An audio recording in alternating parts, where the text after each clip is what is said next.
Whether you keep them in your home or love to see them in theirs, these are the creatures that bring us all together. Reptiles.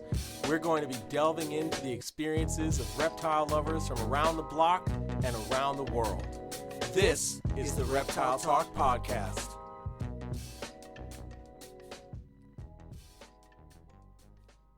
What's going on, everybody? This is Jeremy Turgeon from Brassman Reptiles. And it's your boy Rob, who is keeping it real. It's your boy. It's your boy hanging out. Oh, man. All right, so this is episode 13. 13. And Lucky number 13. Lucky 13. Dude, it's been a solid run so far, man. Pretty good. I got a lot of good feedback, so hell yeah. All right, so for this episode, it's back to just us. Yes. And we're gonna talk about our trip to Florida. The wilds of Florida. Man, okay, so for those of us out there who don't know, Rob and I took a work/vacation trip. Basically, mostly work. Last fun that anyone had in the year 2020. We had it. We had it. We went to Florida. And we did so many amazing things, and I'm gonna remember that trip for the rest of my life. Facts.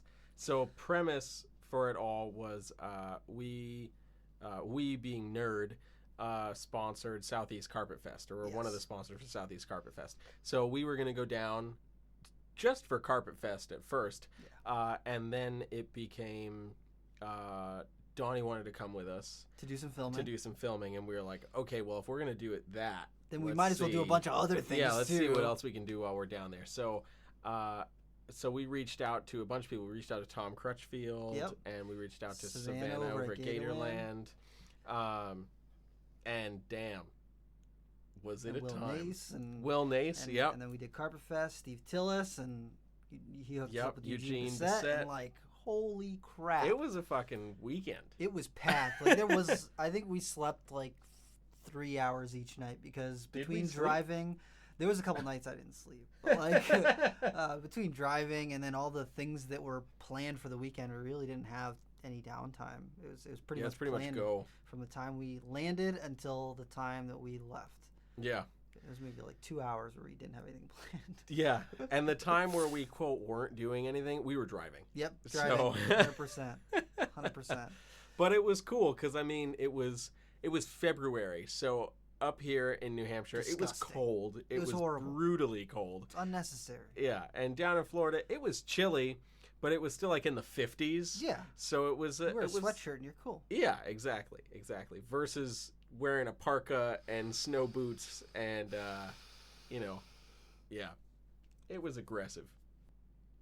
So it was pretty. It was disgusting in New England. I don't want to talk about it anymore. Yeah, it was no good. So we were excited to get down into Florida. See some sun, yes, and not be frozen to death. Yeah, exactly.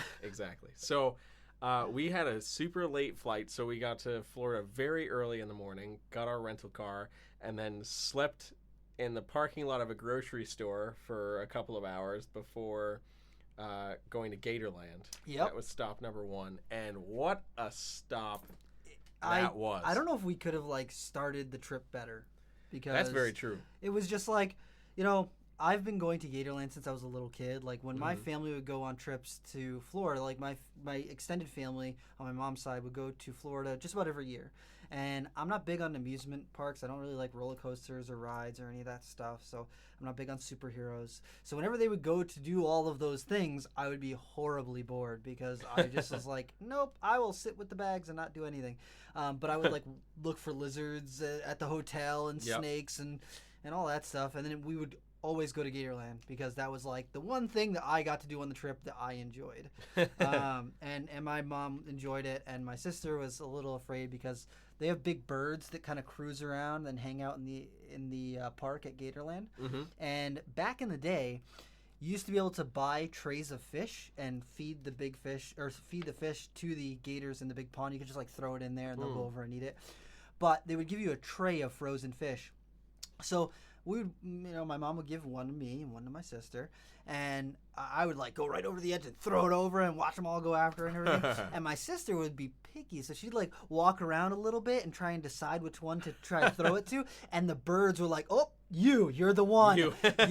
You are the one." And then they would, these giant, like, you know, they're 4 foot tall birds, and they would just like chase her around to grab the fish. Man. And she wouldn't throw it because she's like scared of the bird, so she's holding on tight to the fish, and they just want the fish. They're not after her.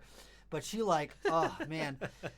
So like going back to Gatorland was like really fun for me to see it as an adult, because it's been a while since I've been there, just to see if, you know, how it's changed, the exhibits I remember from when I was younger, and how they've adjusted the park and all the things they've added. And it's just been really, really, really cool to get to see that. Yeah. And polar opposite from you, I had never been to Gatorland. Which is like...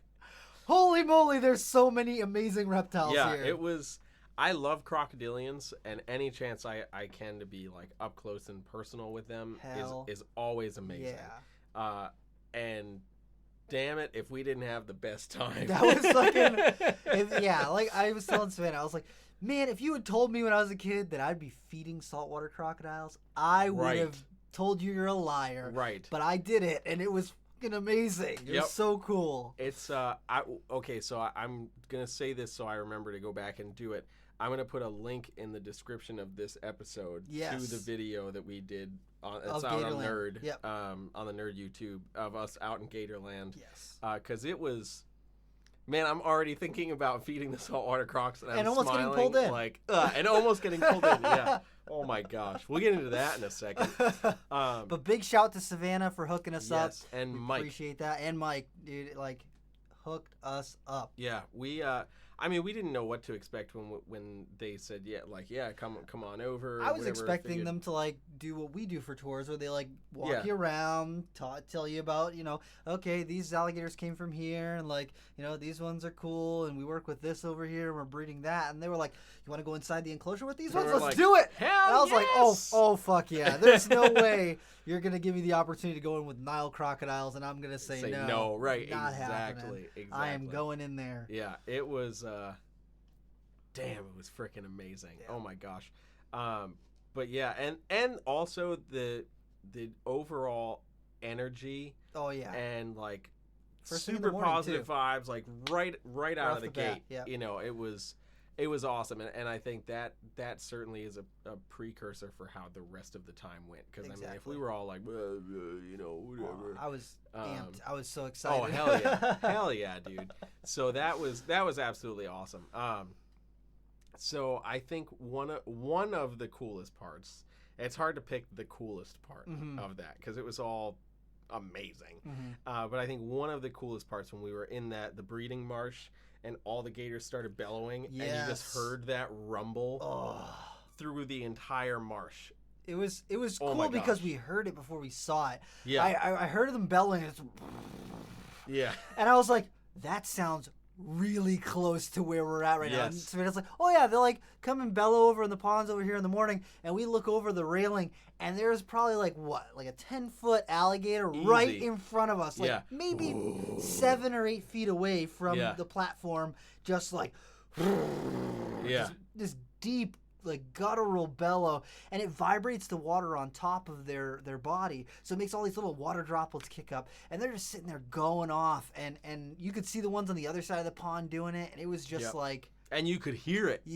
Like, it's amazing how far that travels. Yeah, because it was like, oh my gosh. And there's like points when you're walking on that trail platform, and then there's water underneath, so both sides there's gators on both sides, and like you're looking off to the right where like the main marsh is, and then all of a sudden you hear whoa coming from right next to you, and you're like, oh shit. Yeah, you're like, well, I didn't know that was there. Exactly. If I was a prey item, I would be dead right now. I would be screwed. Very, very screwed. But man, yeah, that was one of the coolest things. Yeah. It's so weird because like our Cayman at Nerd will bellow from time to time as well, and you can hear it like pretty much anywhere in the store. Even if you're downstairs in the building at Nerd, you can still hear when they're bellowing. And some people think it sounds like they're moving furniture or something, but it's super, super loud. And in an enclosed space like at Nerd, it makes it sound even louder. Yeah. But to see the differences between the caiman bellow and the alligator bellows and up close, and just to see them doing that was incredible. So cool. The gator bellows last quite a bit longer. Much longer. Which is interesting compared to the caiman. So that's pretty interesting. Man, getting to go in with some stuff like the Nile crocs. And I think her name's Blondie, the light colored Nile. I think so. Yeah, that's out there. That is such a beautiful animal. Oh my goodness! And then Sultan, the big male, big male. That man, Mike got that thing to go up on a platform on a rock to feed him. To feed him, and then scratch under his chin, and I was like, this thing was easily 15, 16 foot. Easily 15 feet. And, easily, and is a freaking dinosaur. Like, so you guys are just hearing us say that, but it's hard to describe. It's hard to actually describe. Like, you need to go to Gatorland. Yes. That's what you need to do. Yeah. Because being that, like, even from seeing it outside, like when we were on the outside of the enclosures, if we were just a regular patron, you're like, wow, that's big. That's big. But then being next to it, I mean, we were like within 6 feet. Yes. You know. Yeah. And that's when you got to see like the serious the power behind it. It's just like such an incredible animal. Yeah, absolutely. I'm like, I can't even formulate sentences properly when I'm talking about it because it blew me away so much. Yeah, but that when Mike started petting Sultan's chin underneath the chin, I was like, like, when he was rubbing his throat, I was like, wow, that's a lot of trust to get to that point with that animal. You have to work with them and know their mood and read them so well to be able to do that sort of stuff, because if you don't, you end up missing hands and stuff. It's true. It's very, very true. Like, pretty much your entire arm is going into his mouth easily, without any problems. Yeah. It's woof. And Savannah was keeping right up, with the female that was in there, and man, that is just incredible. Yeah, it's the attention to detail also was amazing. Fast forward to when we were in with the saltwater crocodiles, going to feed them. Yes. And Donnie and Mike go inside the enclosure to film. Yes. You and I feeding from the platform, and so when we're trying to get ourselves set up, and Savannah's like explaining what's going to happen, and then Mike starts talking to Donnie, and you see the salty just turn around, and Savannah's like, he's coming towards you. He heard you. Yeah, he heard you, and they had to book it right out of there. Yep. And Donnie was like, Mike was like, if I tell you to run, just run. Run. Just run. Like, and don't look back, just run. Oh my God. Like, to hear that, and then like, I think that's when you realize 100%, like, if you hadn't already, that you're in with some serious Apex animals. predators. Yeah. Oh my gosh. So, man, feeding the saltwater crocodile essentially in the same fashion that Steve Irwin would do from the platform feeding, not the enclosure feeding. Wow. Yeah. That was something I never would have thought possible. So Savannah showed us what you got to do. Basically, put the meat on this string cord, chain thing. Yep. And it's attached to a pretty long PVC pole, like maybe 10-foot pole. Easily, yeah. And so you dangle that down, and essentially when the animal grabs the food, there's a clip that releases. Yes. And then the animal gets the prey, and you live. Yes. So you keep the pole, and they keep the food. Yeah. And so anyway, so I'm like, okay, this is it. Like, yes. I'm geeking out, like I'm a little kid at this point. And it happens, and it comes up, and it grabs it, and he has so much of the line in his mouth, the clip does nothing. Not let go, And I am suddenly yanked to the front of the platform.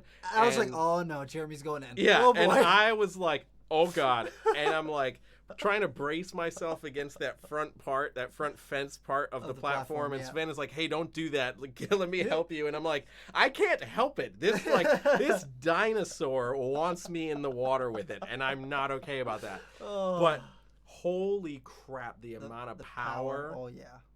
Like, just bent it. Because I literally went from maybe a foot and a half back from the wall of that platform, the edge of that platform, to right up on it. Yeah. Like in a millisecond. It was like, whoa. I was filming. I was like, man, if he goes in there, Donnie's gonna love this. I'm gonna cry. Yeah, right. Exactly. I'm like, Because there wasn't just one saltwater crocodile in there. There were two. Yeah, there were two. The one that was eating would be preoccupied, and the other one would be like, "Oh, enrichment." Enrichment. Thank you for the enrichment. But yeah, that was something. Just incredible. That was something. And then you did it. Yeah, and I got to do it right afterwards, and I was beaming, just smiling ear to ear. It's tough to do that and not just like be humbled by the presence of that animal, because it has so much power. It's big, it's old, it's seen so much, and to be able to just experience that was amazing. Amazing. There's certainly nothing that could ever compare to that. No. Nah. Damn. Just damn. And watching Mike feed the Cuban crocodiles afterwards. Oh my God, yes. Oh my Lanta. Yes. Those things, watching those things move. They're quick. They're so agile. Mm-hmm. For a big crocodilian, they're fast. Yeah. It was very impressive. Because like you can see videos of it, like it's not the rarest thing to see a Cuban crocodile on video running or galloping. Yes. But then to again just see it in person, and you're like, that thing is fucking hauling ass. I covered 20 feet pretty quickly. Yeah, exactly. Very food motivated. Very, very food motivated. But also super cool because they're breeding Cuban crocs. Yep. So that's super awesome. And you got to check out one of the little baby Cubans. We did, and do a lot of comparison to baby American alligators. Yep. The cries of the babies is very, very different. Also, baby Cuban crocs are very willing to bite. They just compared like the to taste of flesh. Yeah, it's enrichment. that was the theme. You are potentially part of enrichment if you're not careful. And then going in to hang with Blackwater, the big American alligator. That was probably one of my favorite parts. Was going in, feeding some of those alligators, and getting to check out Blackwater. Yeah, that again. I mean, like, you have to just go. You have to go and experience it, because if you're from Florida or from anywhere that is in the natural part of the alligator's territory or range, you like see it off in the distance and you're like, oh, that's a gator, but to go somewhere where you can be within feet, very close proximity, to a dinosaur, and then get the true feeling of what it's like to stand next to and see an American alligator in its freaking prime. Like, damn. Impressive. It's just damn. If you haven't had the opportunity to be around a really big reptile before, or even if you have just like a big snake or something, you need to go to Gatorland and see these animals up close, because they have Aldabra tortoises there, which are giant Aldabras that are they stand up probably 2.5 or 3 foot tall carapace, like big tortoise. Very, very big. They've got alligators, they've got crocodiles, they've got the Cuban crocs, they've got all kinds of just amazing things. They've got rattlesnakes on display. Just it's just amazing. It really is. And again, shout out to Savannah, because I mean her energy, but also her desire to understand the animal she's working with. I feel like it is unmatched. I mean, she was like consistently talking about like different research projects and different things she's been able to go and do thanks to her work at Gatorland. And she's like always looking for the next big thing in crocodilian research, and it's not, she doesn't talk about it in a like, we study these things in a boat, and she's like, no man, we got super close to these things. We were in the water on a boat with these things, like studying these things. Oh my gosh. And that energy, I mean, if you haven't already heard the episode we did with Savannah, you need to go back and check that out, because the energy she has on that is, I mean, just a glimpse of what being around her actually is like, and you can't help but get infected by that energy, that was that's so awesome. Love it. So again, if you can, go to Gatorland, because you won't be sorry. You won't be disappointed. You won't be sorry. So that was the first part. That was the first day. That's day trip. one. Yeah, that is that's day it. one. That's just like the first couple hours of our trip. Yeah. Like that was the morning, the very first thing we did in the morning. After we landed on the plane, we slept for 2 hours and then went to Gatorland. Yep. And I'll tell you, I didn't need coffee. For that. Seeing the leucistic alligator and the albino alligators. Oh, that's right. I can't forget about that. Oh my! There's just so much incredible things. Yeah. There's so many incredible things to see there. Yes. Just fucking cool. Just like geeked out about it all. Okay, so that was Gatorland. Yep. What did we do next? I'm forgetting the order. After that, we had Saturday, which we did Carpet Southeast Fest. Carpet Fest, Yep. right? So if you don't know what Carpet Fest is, basically there's 3 chapters of Carpet Fest. There's the OG chapter in Pennsylvania. Northeast Carpet Fest, then there's Southeast Carpet Fest down in Florida, and then there's Northwest Carpet Fest. And basically, it's a giant party, hangout, cookout for reptile people. It certainly has a focus on Morelia, but I mean anybody can pretty much show up if you get the ins, you get the ins. People, you can go. And it's basically, it was started by NPR, the guys over, Owen and Eric over at NPR. Yep. And Morelia Python Radio, and shout out to those guys. Those guys are doing amazing stuff. That's actually what got me listening to kind of podcasts in general, was because I was working a night job and I needed something interesting to listen to while I'm doing my boring ass job. So I would listen to them while I'm doing boring stuff. Yeah. But it made it more interesting, and it made the time go by quicker. So if you're cleaning your reptile rooms and you're looking for something to listen to, you definitely need to check out NPR. But they started doing like a NPR gathering. So they started something called Carpet Fest, where they just have reptile people come together, because back in the day, reptile expos used to be like a party. You'd go hang out with people, talk reptiles, and then nowadays reptile expos happen a lot more frequently. There's a lot more newer people, so it's not as often that you get to kind of hang out and just talk and get to know people. So they wanted to kind of bring that back, and so with Carpet Fest, that's what their plan was to just get a chance for people to meet who you may have spoken to people, breeders online, or bought animals from them, but then to get a chance to get to know them personally, in a relaxed setting. Yeah.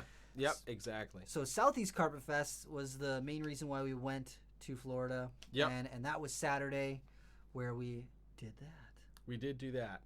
And shout out to Ian Bissell and the team that put that together. Mm-hmm. They had it was a fun time. Great food. Yep. Always an important thing is good food. Mm-hmm. They also did a panel discussion on nidovirus. Super important. Which is super, super important.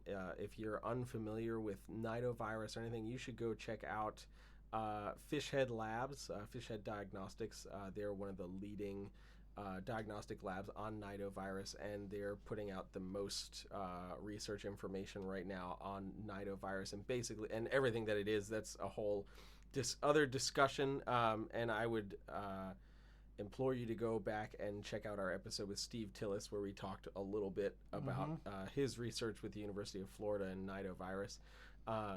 Super important to do that. So they did a whole panel discussion, and they were talking about the newer findings that they've gotten and answering reptile keepers' questions on how to deal with that.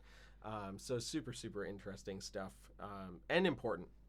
Very important. Very important. And big shout out to Cody and Pia from Reptile Preservation Institute. They actually hosted Carpet Fest at their place, and they had some amazing animals on display. Truly amazing. Like, I was geeking out quite a bit because they had some of my favorite venomous species there. They had like these incredible ring calls, which are a type of spitting cobra, and they're like blue and black banded, where the typical ones are usually more red banded. So I was just like super geeked on that. They had some incredible death adders, and they had other stuff too. They had some big black mambas. Some big black mambas. They had green mambas. They had some rattlesnakes. They just had like a good variety. They had some Bothrop species, some lance heads, and and then there was that one room with a lot of the tree vipers, the cooler room. Yep. And that was all like living vivariums, bioactive vivariums and stuff, and that was really cool. Because some of those bigger enclosures, while they weren't like rack system, newspaper, and whatever, weren't quite as elaborate as some of those were. But it was, I mean, all of their enclosures were phenomenal. Amazing. Very, very well set up. And those lock boxes on the Black Mamba enclosures were super interesting. Very interesting. I would like to see how those could be incorporated into other enclosures as well, because I would love to see that in, like, I don't even know, like, I'm thinking scrub pythons because I have a one-track mind, but like other species could really, stuff that's high stress, white-lip pythons, things like that, where I just picture, if it's in its hide, you can shut the door to the hide, lock it, you can close the door to the enclosure, pull out your lock box with the animal in it, and then you can clean the enclosure without any worry of that animal being in there. And then when you need to clean the box, as soon as you open up the door back into the enclosure, the animal leaves, and then you can seal that off, pull your box out, clean that, and just makes things super easy and keeps everything hands off, because that's the safest thing you can be when working with venomous snakes, is as hands off as possible. Yep, for sure. So yeah, shout out to Cody and Pia for Reptile that. Preservation Institute. That was amazing. That really was amazing. Super, super cool. So then the next day, we went down to Tom Crutchfield's. Yes. That was another amazing experience. That was very interesting. It was, I had not met Tom before. I've spoken to him online. I've known him through the internet for a very long time. Same, and he's interacted with me on a couple of my posts and stuff like that. And he always shares super interesting stuff. So I'm always trying to learn more from him, because he knows way more than I ever could hope to learn. But to be able to meet him in person and talk to him and see how he interacts with his animals in particular is just super fascinating. It's always fascinating to me to see how people work with the animals that they work with or they keep, because a lot of how your animals react to you is how you react to them and how you interact with them. And Tom is the master of personification of that to the top. Yeah, that was quite an experience. I met Tom once. I think it was back in 2014 at the Daytona show. Cool. And it was very brief. Like it was basically like, Tom, it's a pleasure to meet you, like blah blah blah, and that was pretty much that. But it was an awesome experience then, because I just remember like being at his table, listening to him having conversations with other old school herpers, and like you could just tell it was a whole other level that they were on, and I was like just trying to absorb as much of that information as possible, because I was like, holy crap, this is There's deep. Some cool stuff going on right now. So then to be able to get over there, just a huge shout out to Tom for allowing us to come by and hang and film a little bit, because it was amazing. I mean, from Mangshan vipers to rhino iguanas and croc monitors, and his wild diamond population of day geckos and the red-headed agamas and the giant day geckos. Yeah, I mean he's living in a reptile paradise. Yes, he's surrounded by reptiles at all points. Yeah, and his diamond pythons that he had out, and his Jamaican boas. Yes, and just like every time that he went up to an enclosure, I was like, okay, what amazing thing is he going to talk about this in here right now? Seriously, and even if you're not a fan of green iguanas, he's got some smoke. He has some amazing green iguanas. The crimson albinos. Yes. Yeah, those super reds were like fluorescent neon colored, and it blew me away.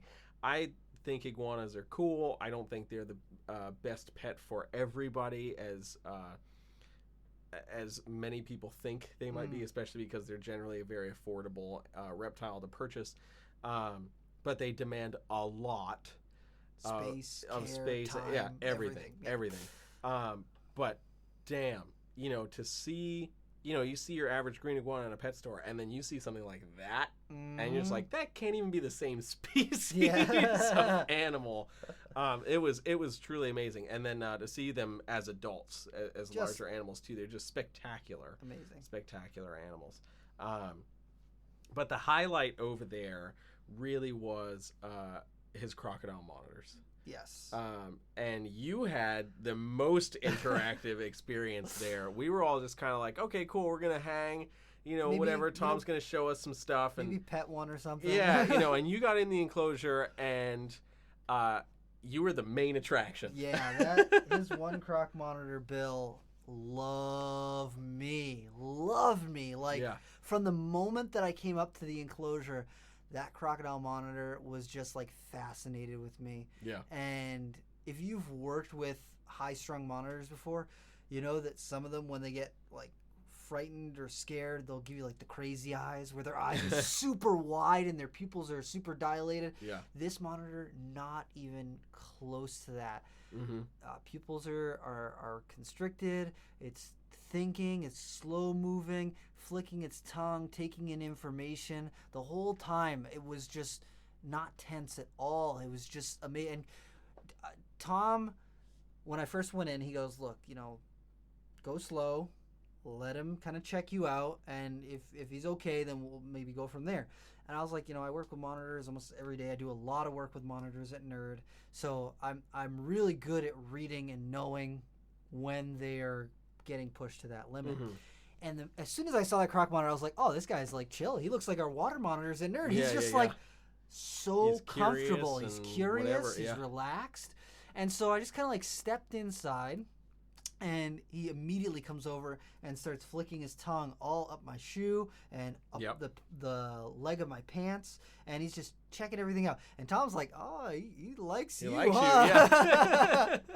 And I'm just meanwhile, Donnie and I are like, "Holy shit, holy crap!"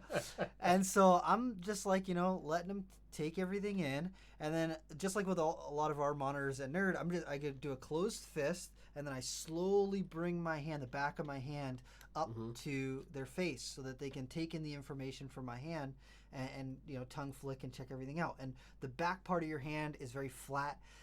He's big enough where he could probably fit my hand in his mouth. But for smaller monitors, for anything smaller than an adult croc monitor, it's very difficult for them to bite that flat surface of your hand. So I just put, the backside of my hand, closed fist, up to his front area, near his head, very slowly, and he's just tongue flicking and just checking me out. And then he starts to climb up my leg, and I'm like, okay, now that he's started this whole situation, let's see how this croc monitor is. And so he starts like climbing up my leg, and Tom's like, "Don't let him on your leg. He's gonna tear you. He's got sharp claws. He'll tear you right up." And I was like, "It's okay. Like I've worked with monitors. He puts a hole in my pants. It's whatever. I don't care." Yeah. And so I just kind of like put my my left hand down up underneath his the front part of his body, underneath his front legs. He just pulls himself right up, and I just scoop him right up into my hands. I'm like, wow, this guy's just so chill. And he's just flicking his tongue up my arm, over towards my neck, and I'm just like, "Oh, you okay there, bud?" Yeah. But he was just so relaxed, relaxed. And so I put him back down, and he kind of like turns around and is cruising around, and I just eventually end up sitting down on the ground with him. And he just comes up and he's checking me out. And just like that was such a humbling experience because from working with crocodile monitors that are more high strung or more apprehensive around people, to see one that is so laid back is just, I don't know how to describe it. It's incredible is what it is. And he's like, "Yeah, I just, I treat him nice. I feed him and I make sure that they have all the things that they need. And this is how they end up." And I was like, this is incredible. This is such like a unique animal. And he's like, "Oh, it's not unique. I've got 3 more that do the same thing." And he walks into one of his other enclosures. We close the door on the first one. We go over to another one, open up the door. It's kind of hanging out on the ground. So he's like, "Go ahead, go in there." So I go in, same thing. I use the backside of my hand, put it up to her face. She's smelling me. And he's like, "Now pick her up." And I'm like, do you want me to just like scoop her? He's like, "Yeah, just the same way you picked up the other one, just pick her up." And so I take my right hand, put it right underneath her chest, left hand right at the base of her tail, underneath her back legs, pick her right up, and she's just looks up at me, flicking her tongue, perfectly calm. He's like, come out here. And I was like, "Give me a second. Give me a minute. I have to process what's happening right now." Because after I had her in my hands for a second, she like wanted to climb. So she's like climbing up my arm and then up onto my the top part of my shoulder, and she rests her head on top of my head, and then her front legs, oh boy, her front legs on my shoulders kind of, and then her back legs on my arm, and her tail down my arm. And I'm just like, man, this animal's so... And he's like, oh, I've only had her for like 6 months or a year. Under a year I've had this animal, and that's just what I do, and look at how amazing she is. And he's like, okay, now come out. And after a minute, I'm sitting there with her on my head. I walk right out of the enclosure. She doesn't try to run away. Yeah. She's not frightened. Like, it was amazing to witness that. It was mind-blowing is what it was. Yeah. It was something truly, truly unique. And I will also remember to put a link in the description of this episode to the video we did with Tom that's on the Nerd YouTube. So you can check that out. The experience we got on video is actually the second experience going in with that animal, because we wanted to kind of get a lay of the land, and then we asked Tom if we could do some filming, and I wanted to make sure that I wasn't going to get bit on film. Yeah, which is like, fair. First thing I knew, even though Donnie would have been like, Donnie would have been thrilled, I got the camera, and I would have been like, sorry, dude, we're not using that. Yeah, because I don't want to make any of this look bad. Yeah. I just want to feel good. No, it was truly amazing to witness that. I mean, like, it was actually just like our water monitors at Nerd, because at Nerd, when you go in with our water monitors, they're just like curious, flicking their tongues, they come right over to you, and like the majority of them are just like, hey, I want to crawl all over you, and they love you. And so to see that with a Croc monitor was such like, it was just incredible. Amazing. Yeah, absolutely amazing. I was truly blown away. And then again, just to be able to spend time with Tom. Yes. I mean, he and Stacy were very, very welcoming, and just, we went in, they offered us food so much. Their house, but then it just like talk and stuff, and Tom kind of giving us some old stories of Kevin. Yep. So, like, his memories of Kevin, which is always fun to hear. Those are hilarious. Yeah.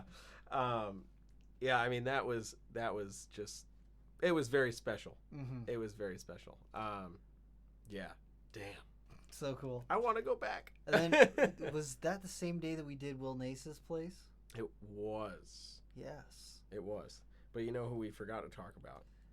Eugene Bissett and Steve Tillis, because that was also Saturday morning. So that was Saturday morning before Carpet Fest. Before Carpet Fest, yes. So we're gonna back up just a little bit. So that Saturday, the morning of Carpet Fest, we went over to hang out with our buddy Steve Tillis, the man with the plan, about to have the PhD. Yeah, Dr. Tillis. Dr. Tillis. As soon as he gets that PhD, I will only refer to him as Dr. Tillis. So Steve's been a friend of ours for a super long time, and it was great to just go hang with him and see some of his collection, because he's got some cool stuff. He's got some really cool stuff, and since Steve is from the southern part of the United States, I don't get to see him very often. I only saw him. I saw him at White Plains. Yeah, and then I think that was pretty much. Oh, and at Tinley, I think I saw him at Tinley. And I mean, he came up to Nerd briefly. Nerd. Yep. Yeah. But we didn't get to, like, except for the time at Nerd, when he came up to Nerd, we got to kind of talk a little bit. Yeah. But getting to talk to him at his own place and see some of his animals and how he does his routine and how he works with things and how he, runs his ship, it was just like, that was awesome. It's always cool to get another perspective on how to do what we're all doing. Yes. And he's certainly always looking for the next way to improve. Yes. Which is really awesome. So if you don't already know Steve, you should check him out on Instagram and all that stuff. And I'll link all these people that we're talking about and all these videos and stuff. We're gonna have 47 links. Yeah, there's gonna be a lot for this. Yeah, there's gonna be a lot, but it's all gonna be worth it. I promise. I absolutely promise. But like, one of the things that Steve's been doing now that has been really cool, because he was just talking to us about it when we were down there, was his designs on the Freedom Breeder racks, turning them into more of like a cage design with the use of 3D printed. Yeah. Using 3D printed cage fittings and stuff. And it's quite interesting, because there's been the ongoing cage versus rack debate forever, for a very, very long time. and nobody's really done and then committed to some sort of hybrid. I think Freedom Breeder had one a while back, but it was super expensive and was not really logistical. Yeah. And Steve has kind of cracked that code. And I think, and he's just started. Yes, this is like prototype 2. Yeah, and exactly. He's already got some incredible work in. Yeah, and not only did he like do this design, but then like a weird flex but okay moment, like showcases it, and he's like, "Hey, check out this Papuan python I've got here. I put in it. I already put in it." You know, you're like, "Oh, that's cool. That's cool. Yeah, thanks, dude." So Steve just has some awesome stuff. When I first met Steve, it was like way back over 10 years ago via YouTube. And he had a crazy collection of blood pythons and carpet pythons back in the day, and it always blew my mind. And to see, he's certainly shifted gears in more recent years. But one of the most notable things that he's doing now, besides his own collection and research at the University of Florida, is working at Eugene Bisset's place. And if you're unfamiliar with the name Eugene Bisset, that's because he's not that public about things. Oh, I was going to say, because you're new. And because you're new. And certainly because you're new. But Eugene Bisset owns Ophiological Services.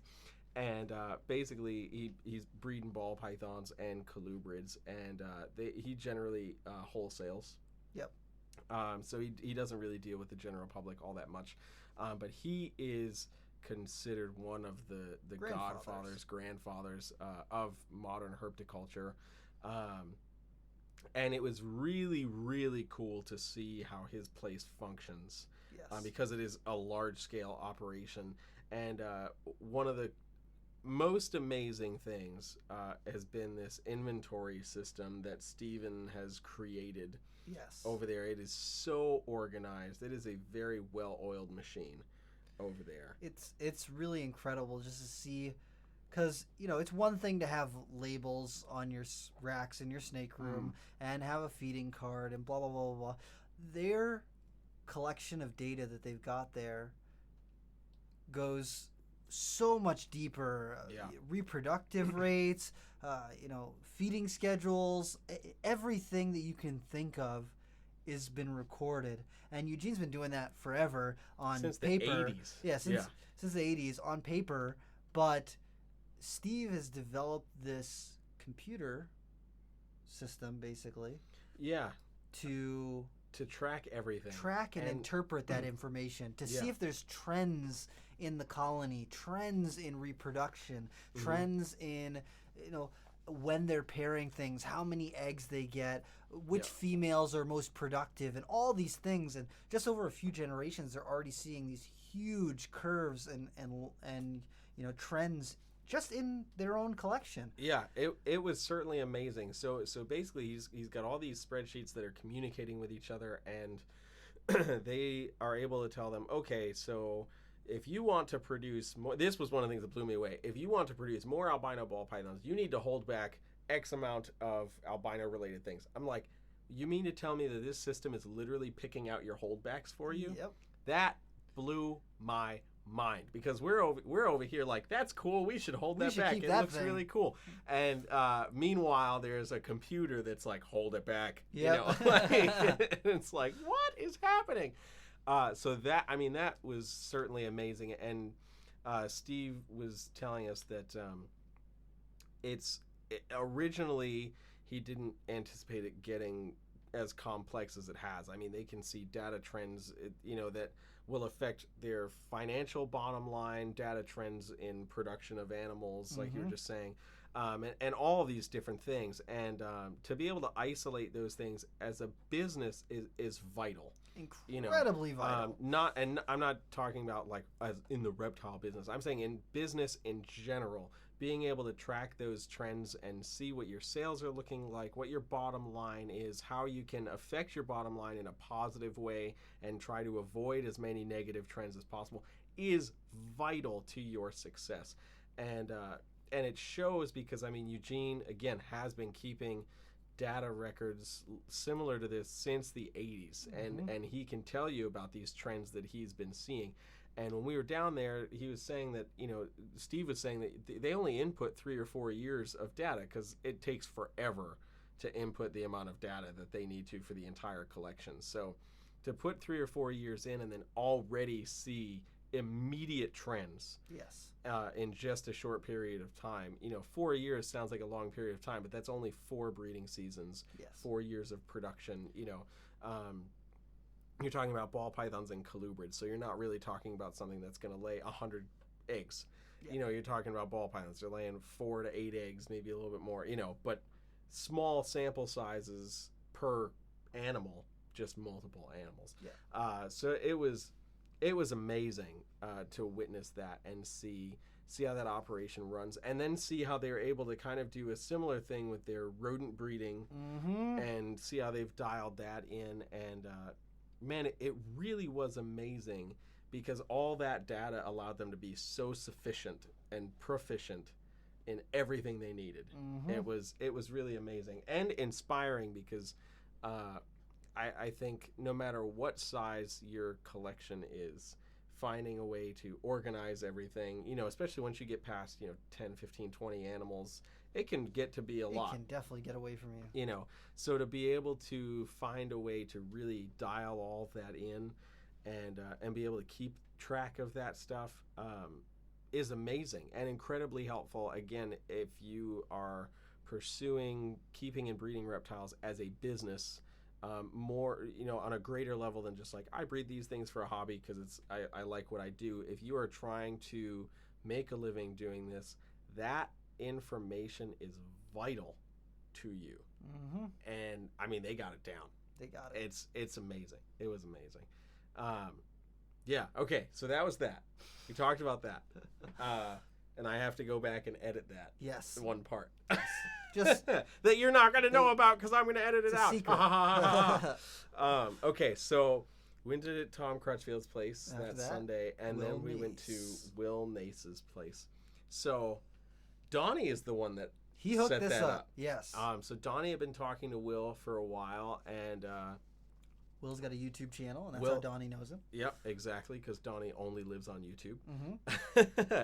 And Donnie was basically like, man, this guy Will Nace, he's got a great YouTube channel, and we should go check him out, hang with him. He wants to come up to Nerd. This would be a cool way for us to collab with him down in Yes. Florida, and then he wants to come up and collab with us at Nerd. So cool, let's do it. He's got some cool animals, a lot of rattlesnakes and stuff like that. So we're like, let's go do it. And just another amazing part of the trip. I mean, Will has a fantastic collection, and it's not a massive collection Doesn't either. need to be. And it doesn't need to be because it is. He's got everything so dialed in. It was quite impressive, and I really enjoy rattlesnakes. Yes. So I was already geeking out. I love South American or neotropical rattlesnakes, and he had one that I was totally geeking out over, as well as many other things. And the one thing that I wanted to see when I was there was this blacktail rattlesnake, and I got to Yes. work with it, and I was like, "Yep, I'm cool. I'm Yep. good. Yep. Everything's cool. That's what I came here for." Yes. And that was awesome. It was great, and extra like icing on that cake was Will's sister Susie came by, and Susie's what kind of got him into keeping hots and everything like that. But she also works with birds of prey, Yes. and she had brought over some owls, Mm-hmm. which were pretty freaking sweet.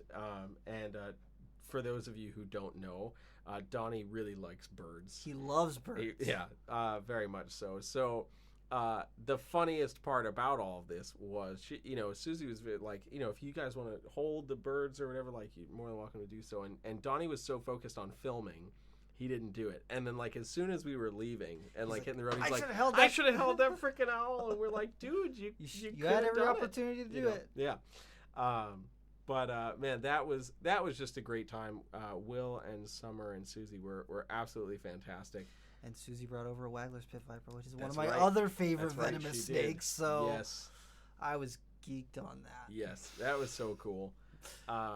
And Summer had her foxes, and those are just like really cool. I like to look Yes. at them from behind the fence. They can stay over there, but they're It's not even a dog. It's close enough. It's got 4 legs and it barks, kinda. Not really my jam, but I appreciate that she loves them. Very much so.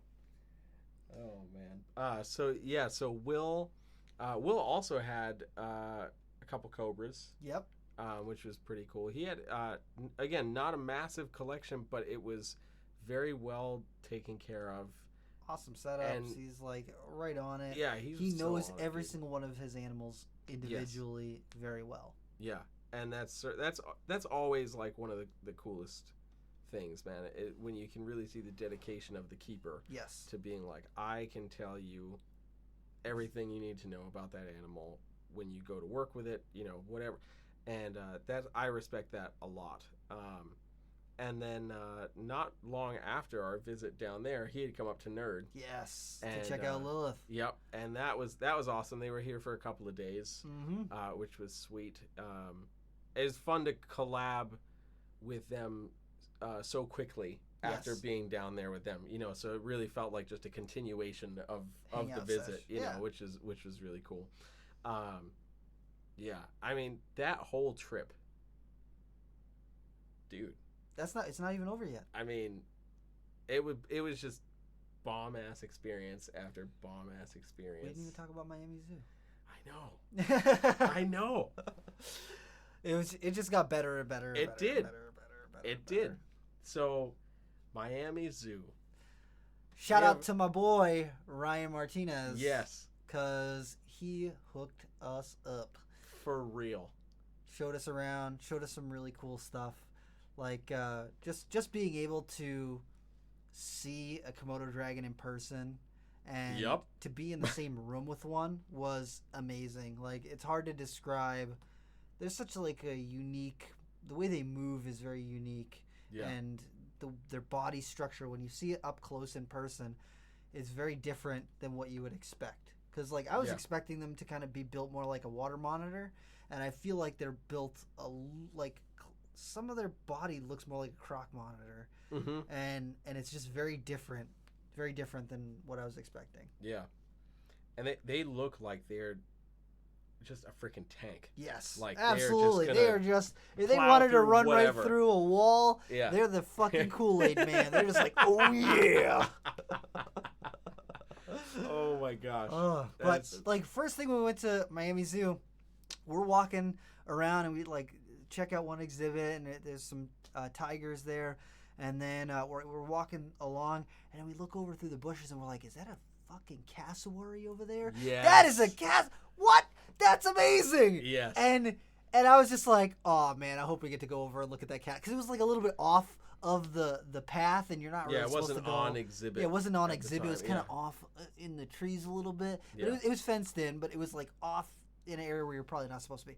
Yeah. And so Ryan messaged me, he's like, oh, we're gonna meet you over by the cassowary, and I was like, yes, this is it. And so he brings over like a little, what was it, he had some grapes, and he brought it over, and the cassowary came right over to us and was like checking us out. That is as close as you can get to seeing a dinosaur in person. That thing is just prehistoric looking. They're just so incredible, so cool. Yeah, that was badass. It was amazing. That really was badass. I wish we had more time, because we were kind of pressed for time on the last day when we did Zoo Miami. If I had been planning better or planning ahead more, I would have had us do like Tom's or something else on Monday, so that we had the full day to go check out Miami Zoo, because it's a huge zoo. They've got so many animals on exhibit. They've got a South America section. They've got Africa. They've got so many things on display, and that's something I'm gonna have to revisit and go back there just to check it out and really take in, because their exhibits are incredible and beautiful, and they've got some just amazing animals on display. And we only got to see some of it because we were worried about being late for our flight, and I don't regret that part, because I was like, if we get stuck here, Kevin's going to be very upset with us. Yeah, that's very true. That's very true. I think one of the other coolest parts Are you of gonna that say trip the kiwi? was the freaking The kiwi fucking bird. kiwi bird. Oh my gosh. If you have not seen a kiwi bird in person, Please pause this episode, Google kiwi bird, and then come back. We'll wait. we'll wait. Okay, so Okay, now that you've how seen cool is that kiwi- freaking bird, right? Oh my god. That was really cool. I was not expecting that, and I'm very happy that it happened because that was literally the coolest, cutest I was like, thing. how did you make it evolutionarily so long? I don't understand. You don't really fly. You got this big long beak, like this Yeah. super super Your long beak. nostrils are all the way at the end of You got that these beak. little tiny eyes. Yeah. How do you see when predators are coming after you? They're like, I don't know, I'm just low to the ground and I just survive. I just chill, bro. I am a rock if And- I need to be. They're just so weird. It's They're very weird. impressive. I'm not saying weird in a negative fashion, but it's such a weird animal Yeah. to me. Yeah, but So damn. weird. But And then damn. I learned that Mhm. their nostrils, or their nostrils, right, are at the end of The their end of it. beak, not at the top, not Yeah. where you would expect it to be Yeah. on their face. So it's it's like- way down near the ground. So it's like, bro, not only are you weird, but you're breathing in the worst. The stuff. dirt. You're breathing in the dirt. Yeah. Hard, man. What? But damn. Damn. It was so freaking So cool. I could have only seen that and the Komodo dragon and been like, Been very this satisfied. is all right. I'm And- happy with this. And the cassowary. And the cassowary. True. That is a necessary part. Yes. Yeah. Then we also got to check out some crocodilians. Yes. And the Jamaican iguanas. Yes. Oh That my was- God. that So was- cool. yeah, so many badass things. Mm-hmm. That was And the tortoises they had out there. yes, So cool. yes, man. Just it was a whole experience. It was a whole freaking experience, and I'm like just trying to recall everything and just being really excited about it all, and I'm like, I need to go want back. to go back. Oh wait, no, now. sorry. Coronavirus happened, and now Yeah. no one's allowed to do anything fun It's forever true. for the rest of time. It's true, at least until 2021. Which Let's not talk about it. it's making me sad. Let's not talk about it. What to talk about? So yeah, Florida was awesome. An incredible trip. It really was. I will remember that trip for the rest of my life. And also Donnie complaining because we were listening to R&B and singing, and he wasn't Shout wearing, out to you, Donnie. he wasn't wearing noise canceling headphones, so Yep. he complained. You gonna learn today. Yeah, you gonna learn today. Oh, we didn't even talk about at the zoo the harpy eagle, because Oh my gosh. that was so. Harpy eagles are giant. Yes. They're huge predatory birds, Very true. and well, as we were mentioning earlier, Donnie loves birds. Yes. And seeing a harpy eagle in person, I was taken back Yeah. because of the size and power, and just like they're such an incredible looking animal. Yeah. And I looked over, I was like, is that a harpy eagle? And he's like, oh shit, it's a harpy eagle. Was And he geeking like out and basically ran over ran to it. right to the It exhibit. was amazing, and he was staring at it, and then it looked at him. He was like, "Oh, it looked at me! It looked at me!" It looked at me!" He was like so excited, and I was like, "I think the trip has been made." There we go. for him. Donnie's trip was not wasted. He doesn't feel like he got gypped. He got to see the harpy eagle. The harpy eagle looked at him, and Yep. he was, and was probably like, "Could I eat you? ah, I could Americans. probably eat you, but there's probably a hot pocket in there that I don't want." We love you, Donnie. we love you, Don, from the bottom of our heart. Oh man, But good freaking times. just a really fun experience, and I need to plan another trip for Florida Facts. As 'Cause- soon as possible. because I need to go back down and do some field herping. Field herping. Because I didn't get to do that. That's right. I did go. I lied. I went out for 2 hours while you guys were sleeping, and I did some field herping, which wasn't really field herping because I didn't find anything. But I did You flip just some. went for a nice walk. I did go for a nice walk. I went off there because the first thing that we did as soon as we checked into our hotel, the first thing I did before we even said hello to the person at the front desk, I was like, "Hey, do you know any place around here where I can find snakes?" Yep. And she was like, "What? Snakes? Snakes?" And I was like, "Yeah, like you ever see any rattlesnakes around here or anything?" And she was like, "Oh, I I don't think I don't I know. really do that. Yeah, I don't do that. I don't look for those. And I was like, shit. And she was like, there's a place where people go like walking for like nature walks down the road. And I was like, yeah, that place. Tell me there. And I'll go. Place. Tell me I'll go more. look there. Yeah. So I did that for what, an hour, 2 hours. I just kind of walked around and didn't Mhm. find anything, and I saw a feral cat. So Yay! it was just a bad walk. But I looked around. I flipped some rocks and looked underneath things and went to some clearings and all that stuff. I didn't see anything, but it was still, you know, people talk about field herping like all you do is find things. Nope. You spend a lot of time not finding things. That is very true. So I got to do some field herping where I find some shit. Yes. And then I'll be happy. We got to go out with KJ. Yes. That's what we need to do. Yes, because you already got to experience it. I did. I didn't get to do it. So next time. Oh, man. All right, man. It's about that time. It is about that time. So if people want to find out more about you, where can they dig up the dirt? Y'all can dig up the dirt nowhere. No, That's you right. You can find me on Facebook and Instagram at Brassman Reptiles and on Twitter at BrassmanRep. How about you? And if you want to see reptile stuff, go check out my Instagram, Rob is Creeping at Real. If you want to check out memes, you can see me on Twitter, Rob is Creeping. And don't add me on Facebook, because I don't want to be friends with you on Facebook. It's true, you'll be stuck in purgatory. For the rest of eternity. Forever. All right. See you in episode 14. See ya.